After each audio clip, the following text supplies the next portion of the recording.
Amukela ka channel ya hina ya Insert Central. Namuntlha hi ta va hi kha hi vulavula hi xirho xa palamende xa vandla ra EFF kulukumba Sihle Lonzi, loyi hi nkarhi wa mbulavurisano wa State of the Nation ePalamende. Sihle Lonzi u nyikele bokisi ra ti-CV eka presidente wa tiko ra South Africa or Afrika-Dzonga, yena kulukumba Cyril Ramaphosa, tanihi xikombiso xa matimba xa leswaku vantshwa or mamiliyoni ya vantshwa a va na mitirho laha ya tikweni ra hina ra Afrika-Dzonga. Leswi swi suka endzhaku ka loko tin'hweti or masiku ndzhaku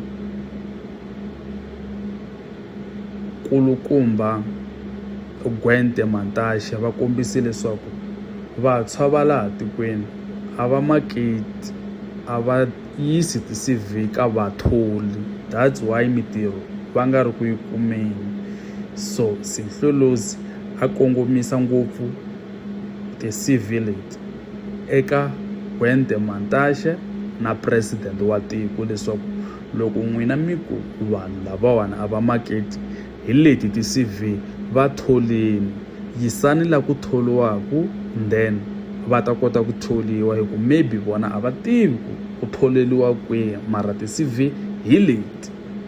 A hi yingiseleni kandziyiso wa Sihle Lonzi loko a hlamuseta.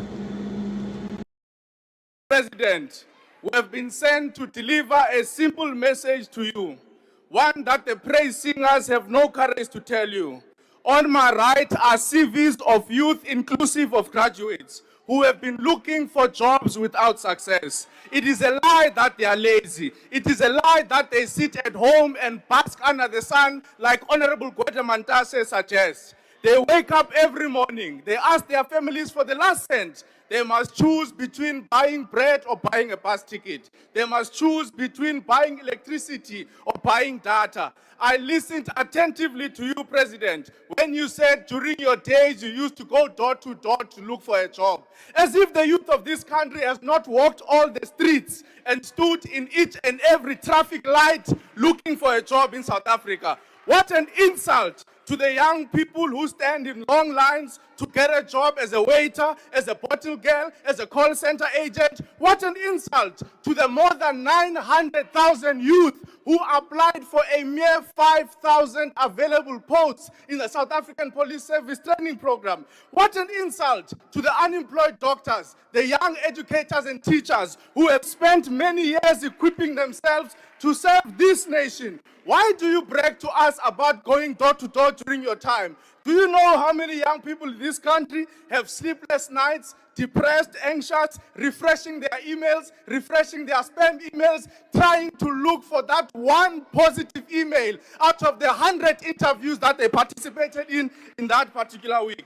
Mr. President, these are just a few CVs which are gathering dust in our communities. But there are many other millions of CVs of young people who are unemployed in this country. And from now onwards, we are going to rally the youth of South Africa to physically deliver CVs at the doors of the union buildings, at the doors of parliament, and in the office of Honorable Gwente Mantashe. We are going to publicly share your official email addresses, not the fake ones you put on Google, so that the youth can send you all our CVs each and every day until you take the struggle of joblessness serious in South Africa. On my left, Mr. President, this box carries the cases of students who have completed all their academic qualifications or requirements, but universities are withholding their degrees because they owe the university debt. Why do you withhold the degree of a student that owes you money? Because it is the very degree that must be the key that unlocks employment opportunities for them to be able to have a monthly income. Give them their degree so that they can be able to go and seek a job. We want to take this opportunity, President, to tell you that these boxes are very heavy. They are heavy with disappointment, they are heavy with anger, they are heavy with hunger, they are heavy with the false hope and the fake dreams that you have been selling the youth of South Africa. We want to thank all the key stakeholders that have participated in the final draft of the Student Debt Relief Bill